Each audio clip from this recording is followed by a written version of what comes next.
I want to ask this weekend's fight, Horn versus Craford. There was a couple weekend fights this weekend. Obviously, Mares versus Santa Cruz. Yeah, it's a good one. I like that one. Obviously, Charlo versus Trout.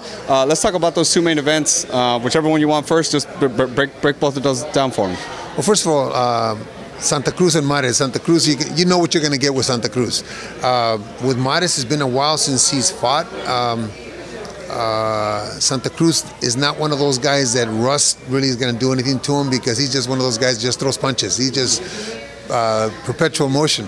I really like the fight. I would have to say it's for me it's Santa Cruz, just because of nothing special. It's just going to keep coming. For Mares, I think if the inactivity doesn't affect him, Actually, both fought the same. Yeah, but for Mares is different. And I'm saying for Mares, he's the kind of guy that needs to be sharp. Oh, I see. Santa Cruz just comes. Santa Cruz doesn't have to be sharp. He's just going to throw punches like throwing them at the bag. But for Mares, how sharp he is will depend on how the fight goes. If he can box Leo and keep Leo from just getting into a rhythm, he may win a decision. But I have to stick with Leo in a real close fight. And then Horn versus Craford. What do you think about that fight? Terrence is a special fighter, man. Terrence is a special fighter. Horn, from what I heard, I've never seen the fight, but what I've heard, he got lucky. He got a decision against Manny, but he's one of those rough and tough guys that the skill level is not the same. But he's tough enough to be able to take a lot of the stuff that Terrence is going to give him. But it's going to take a special fighter to beat Terrence Craford. And that guy may be Errol Spence. You know where I was going with that? I was just going to say, because that. I don't know if Errol will be too big for him, because Terrence is a 40-pounder and Errol's a solid 54-pounder. But that's a fight that I'm looking forward to.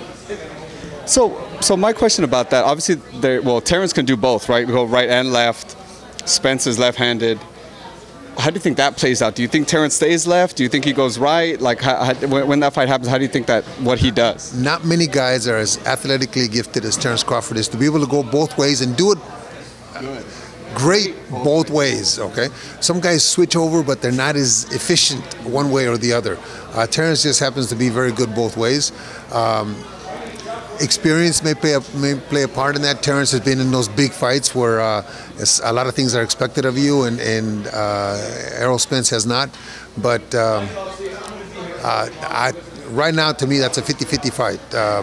Errol Spence has got less experience, so if that experience is garnered in the next year and a half, and Terrence is getting a little older, maybe it's on Errol's side, but that's a heck of a fight, man.